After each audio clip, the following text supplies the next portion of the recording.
And mental note to self, I am so going to get a key so I can lock that door. Because I'm preaching to the choir, and you know what that means. But if you're in a normal class with a normal teacher, and I like to think of myself as being relatively normal class with certain expectations, that's not acceptable. All right, so on to optical phenomenon, the whole rainbows and such. So we talked about how energy from outer space, whether it's energy from the sun or whatever, it will interact with the Earth's atmosphere depending upon the wavelength and the thing that it's interacting with. We talked about that in Unit 1. Well, now we're just focusing on light, visible light. And I want to talk about these kind of phenomena that can happen with visible light. Right off the bat, you're familiar with reflection, right? We use a mirror to see our own reflection. The cool thing about a mirror is it's very, very regular. It's flat. Okay, so I'm not going to emphasize it much, but basically there is an angle of incidence and an angle of reflection, and they are equal. Okay, but a mirror basically light bounces off. Visible light bounces off. Okay. If we compare that to maybe reflection not on an entirely flat surface, here in a minute you're going to see a cool picture of a sun that actually the light from the sun is reflecting like a mirror, but it's reflecting off of water, and the water is kind of rough. So it kind of makes this kind of cool, irregular sort of, a little bit of random sort of scattering. Okay, so this is also reflection, but it's not necessarily a smooth surface. Okay, so we have reflection going on here. Try to ignore, I think this is almost an aberration, kind of. We're going to talk about halo and corona, but I really think that that's just kind of an artifact. Yeah. So here actually is reflection. It's just a single, let's put it this way.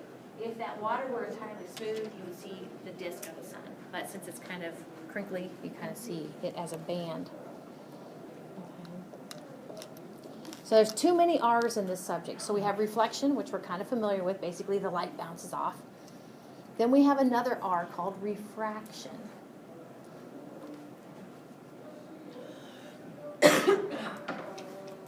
And refraction, a lot of times you see the word bent in the title. A lot of times we'll talk about basically the direction that light is traveling is changed. That's what we call it being bent.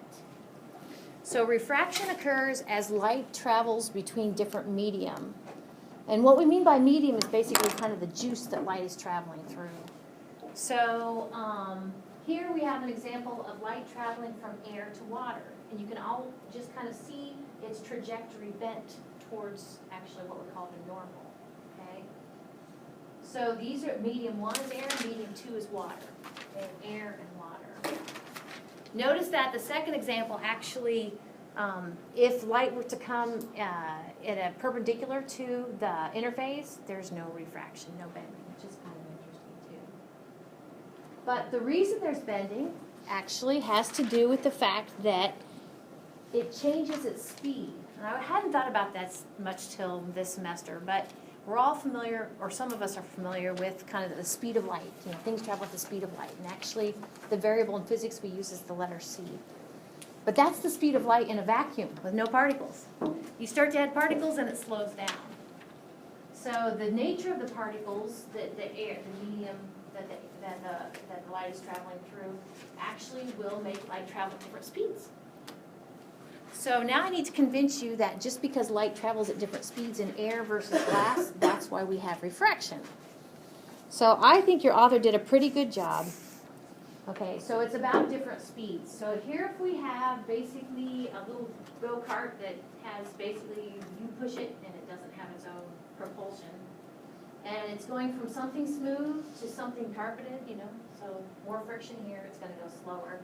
That could be kind of similar to that could be similar from light going from air to light going into water, or light going into glass. It slows down.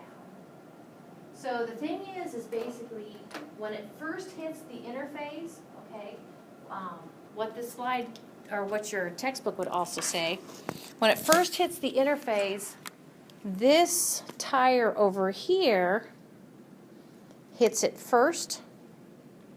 Okay, So this one is slowed down, okay, because it hit it first. That would be what, the right tire, okay? And the left tire still is going fast. Okay, so what that ends up doing is basically swinging its direction. Okay, so literally its path of movement is different. Okay? So that's refraction. Do you need to go back? Just to this one. I misread it. I was listening. Oh, This one? yep. Okay. So refraction. Mhm. Okay, that one. All right. So actually, we have a figure down at the bottom that's kind of describing what's happening at the top. And if you're like me, I'm like, I don't see any bending. But if you look real closely up here, yeah, oops. If you look real closely, you can see basically the pencil goes like this, and instead of going straight, okay, the kink part is right here. Oops. Okay, this is the kink part where it's actually bending up. Yeah. Okay, so here's the deal. That cute little orange, orange colored pencil. Basically, the light from the colored pencil needs to get to us. That's cool. The top part of the pencil is basically in the same medium as our eyes, air, right? Okay. The bottom part of the pencil, the thing's dipping in water. So in order for that light to get out to us, it has to go through the water up into our eyes. And that's where refraction can occur. Okay? So it's bent. In this case, away from the normal. This is actually why we see it bent. Okay, it's kind of disjointed. If you've gone swimming and kind of daggled your legs in the pool, you can kind of see some of this kind of disjointing, bending. So refraction is the bending of light, okay, as that light travels through different mediums. And the mediums we talked about was like air and glass or air and water. But another type, refraction is also occurring, is when light is traveling through different medium that is just at different densities. So here we actually have, this is kind of a cool deal, where the sun is really here below the horizon, but the sun appears to be up here, and it's playing tricks on you. And it's because the light is refracted. So when the sun's low on the horizon, the thing about it is the light has to go through different parts of the Earth's atmosphere. Now, one of the things you guys knew even before you came in here is the air gets thinner as you go up. Okay, so basically that thin air, light travels at a different speed than the thicker air. Okay, the lower pressure and the higher pressure. Light travels at a different speed, so those are your two different medium. Okay, so basically this will allow you to see the sun before really you ought to see it, when it's below the horizon. Yeah.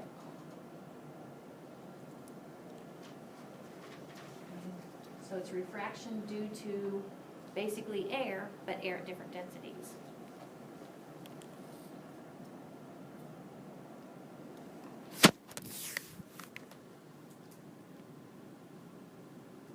All right. See, we're just booking through these. Did you say chapter 16 is like a short chapter or something? Yeah. Yeah, it is. It is. So there's two types of mirages, and we'll start with the mirage that's probably most familiar. Okay, I'll put all of these up here. So mirages are due to refraction, and refraction is due to different mediums. So what's the two different mediums? Well, this inferior mirage is the one where you're driving down the road, and in the future, down the road, you actually see kind of a puddle in the road. That is an inferior mirage. Okay, and it's caused by the two medium is basically really hot air, okay, and cooler air. Now you're like, oh, I know that like the air automatically cools down as you go up, but this is what we call a steep temperature difference, very hot and cool. Okay. So not that example, but this is similar again to you driving down the road and you see an image of a puddle in the road up ahead. So here's the deal. If you look closely at that puddle, actually what you're seeing is kind of what's on the horizon in the ground, below the horizon. What's above the horizon, you'll see it below the horizon. That's an infrared mirage, okay? So in this case, actually, the dude sees the palm tree twice. He sees the normal palm tree, like, you know, in the sand, you know, above the horizon. But he also sees it below the horizon in kind of a puddly image. Okay, actually, there is an image of that palm tree, and not only that, but it's below the horizon and it's upside down, otherwise called inverted. Okay, so that's an infrared mirage. And just like our driving down the road and our pavements get real hot quickly here, especially if they're black or whatever, okay, so also he's got basically some very hot sand that's producing hot air, which quickly cools off. Quick question. Okay. Mm-hmm. I can understand the refraction of the water because of the density of the water slowing down the path of light. What I don't understand is the cool and hot air actually bending the light It does. when light itself is the fastest known force we know. Well, the thing about it, and you said, I like what you said about density a minute ago, because, so which one's more dense, hot air or cold air? Colder has Right, less so movement. you're back to actually kind of a density situation. So that's one way to think of it. But it actually causes So a you bend have- though, wouldn't it have to We be a have lot low more density dense and high than- density. It He happens. doesn't have any physical Have you ever seen density. it? Have you ever seen infrared mirage, Madrona? Then that's what it is. It is. It's two different medium. Light is traveling at different speeds in those two different densities. I almost think it's more to do with the brain's interpretation of light. No, no. Because we actually do see everything back. Sounds like you need to take another class, and that class needs to combat with this class. But no, that's not it. An infrared mirage is caused by the temperature differences in the air, hot and then cold. And now, actually, this one is messing with our minds. A superior mirage, and I've never seen one of these, okay? But again, it has to do with temperature of the air, okay, that light needs to go through, and that the light is bent as it goes through these different temperature zones of air. But in a superior mirage, actually, you're going to see that the image will be floating above the horizon. So the image will float, loom above the horizon, and it will actually, it should be not inverted. It'll be right side up. Instead of the palm tree upside down, it'll be right side up. So your textbook has a figure of a superior mirage. Okay, this person on the shore would see two images. They would see the boat where it really is. But superior mirages are caused by a temperature inversion. So remember we said what a temperature inversion is basically if you're going, it's basically a pocket of warmer air that's kind of inserted itself in the normal temperature scheme. That's what I like to think of it. So you have cool air, warm air, and then it gets cooler as you go up. I think I don't like the Temperature term mirage. I think another term would be better because in different situations, the individual, say, you have the ocean there. Let's go with the castaway situation. Well, I think mirage is good because it implies that the object's not really there. An Is it object's really not there? really- No. it's Yeah. not But does really it appear there, there? but- Yes. Why? Because the light is But there's refracted. multiple different other versions of mirages, not just superior and inferior, because you have. Sure, but I'm talking about the two mirages that are covered in chapter 16. I'm not saying there aren't other types of mirages. Mirages can be used scientifically, they can be used psychedelically, okay? But I'm talking about optical phenomenon that happen in the atmosphere via refraction. It's pretty narrow. Okay, take another class if you want to, please. Okay, so this actually is an infrared mirage, and you can kind of see the car kind of, you know, it's above the horizon, it's also below the horizon.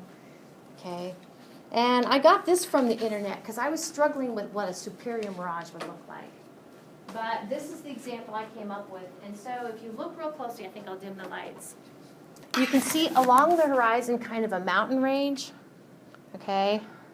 It's kind of hard to see. But down here, let's pick red.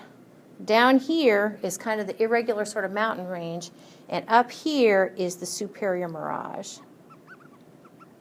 I've seen stuff like that out of Badlands. Really? That's cool. Like two images. She said she'd seen things like that out the Badlands. I would like that. We'll have to Google Badlands or superior mirages. But what you need to know for your test is that I think you'll be fine on your test. Look at the review sheet. Okay, so I have a few things to say about rainbows before we kind of finish things up. Rainbows are awesome. One of the things I want you to know about rainbows is the conditions you need to see them, and I'll go ahead and if you come to the review session, I'll talk about this too. But what this basically says is if this is my horizon, the sun needs to be kind of low at sunrise or sunset. Okay, and I'll go ahead and put a little person here. Okay, and then the other condition is you need to have liquid water droplets, not drawn to scale, right? I hope not. Okay, so this is liquid, suspended liquid. Okay, so basically in your liquid is where you're going to see your rainbow. The pot of gold is right now.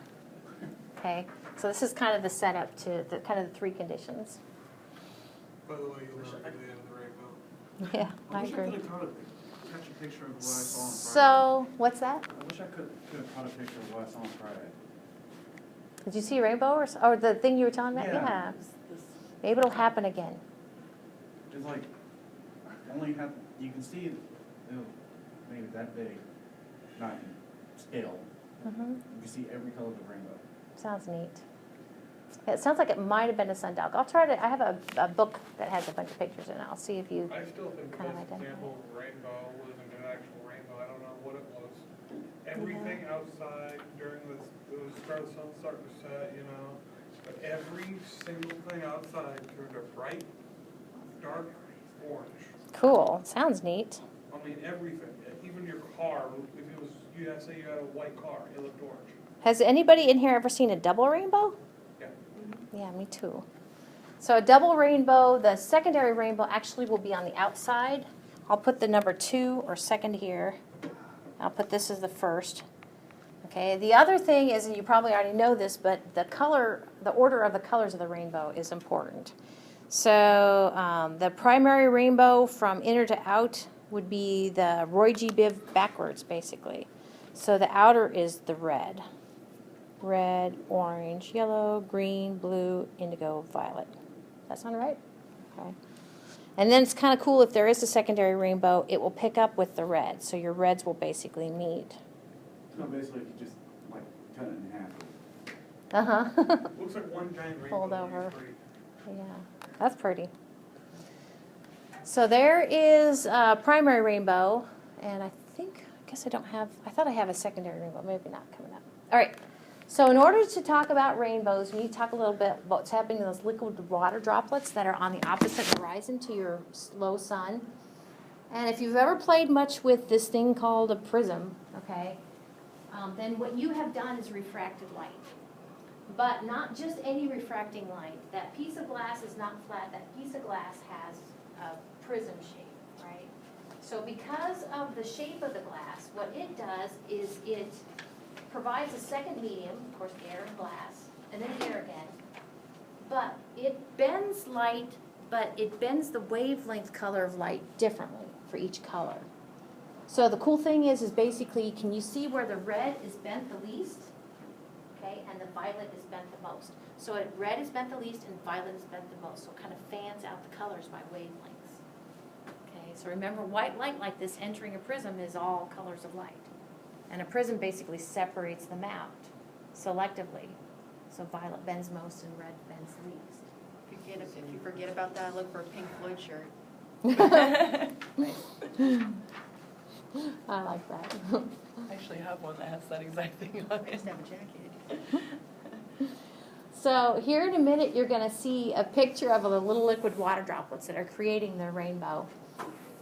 And you're going to see the 2 R's happen. So basically, each little water droplet is going to refract the light like a prism, but it's refracting it to, the wavelengths are bent differently. And then you're going to see the back of the raindrop, the reflection. So refraction and reflection occurs within the little water droplets collectively. Okay. So of course, the person looking at the rainbow, and over here you see, not drawn to scale again, what's happening inside the little liquid water droplets. Okay. So the sun goes in as that white, all components of white light, all colors, all different wavelengths. Refraction occurs here within the first, when it first enters. Okay, bounces off the back of the rain droplet out to the observer, okay? So refraction and then It reflection. looks like they were hurt, It does. or you get super wet on the other. What's that? So it looks like they're either hurt or you get super wet. It does. On your test, though, I also kind of want you to know what happens different in that secondary rainbow, if we get to see it. Yep, there's refraction. Okay, here we go. It's coming down at a different angle. And we have it refracting. Basically, white light is broken out into its components. Again, the violet color is bent the most, refracted the most, and the red is refracted the least. It bounces off the back of your liquid water droplet, okay, reflection. And then actually, though, it reflects a second time and then out to the observer. I had somebody in my night class says, well, 2 reflections, is that why it's kind of dimmer? And I'm like, I don't know, that would seem right to me. So 1 refraction, 2 reflections to make that second rainbow, if you're lucky enough. Yeah, I thought I had one. So here, somebody asked me, is like, is that Photoshopped? I don't know. I hope not. If it comes from your publisher, probably not. So you can actually see the primary inner rainbow and the secondary rainbow outside. So then the last topic is just kind of an assortment of other stuff you see in the sky. Okay, so one of the things is halos. And one of the things I would tell you, and this actually I think is on your review sheet, maybe not, but for each little thing at the end here, there are 5 little things, different things you see in the sky. I want you to know what causes them and generally what they look like.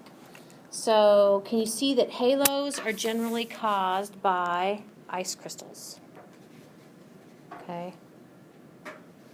So the other thing then is you can start to kind of think, what clouds do we know might have ice crystals? Well, those would be your upper level clouds usually. Yeah. So there's a halo. Notice halos can be around the sun and the moon. Sometimes they have a little bit of color to them. And the thing, if I would need to describe on a test what they look like, basically the thing about a halo is they don't touch the sun or the moon. There's basically this gap. Okay, it's Bigger ring. it is a bigger ring. Yeah, exactly. Caused by ice crystals. So earlier in the semester, I showed you a picture of sundogs. And sometimes you see a pair of lights, and sometimes it's just one, because what has to be out here, and the sun has to be low on the horizon, so it's kind of limiting. Again, it's caused by ice crystals. Okay, so sun is low on the horizon, wispy ice crystals, okay. I forget what I was going to say. Oh, well, sometimes you see a pair of them. And I think it was Autumn was saying, sometimes it looks like basically you have almost 3 little suns. So there's the normal sun, and you see this bright spot here and this bright spot here all on the line. Okay, so those are sundogs. Mother dogs, puppy dogs. What's that? The sun, mother dog, then. That's right. I wonder. Yeah, sounds like that's maybe the Indian thing, or they came up with the name of it. I don't know. Aye. It is pretty. Now, this is not the best photo because to me the sun looks a little shimmery and the sundogs are a little not distinct, but those would be a pair of sundogs. Yeah. I And wonder where they then- took that. What's that? So I wonder where they took that. I don't All the know. snow from. That's true. It looks kind of familiar. Some dogs are found up north in Canada and Alaska. So sun pillars then would actually be caused by the presence of ice crystals again.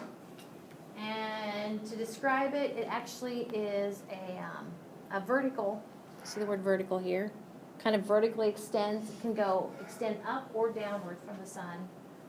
Okay, so a sun pillar, and it looks like a pillar, right? Like if you think of a pillar as like holding up a building, it kind of looks like a pillar. Kind It's of a looks sun like a candle too.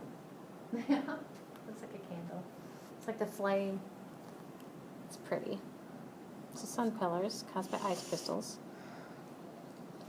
And then glory. And glory be.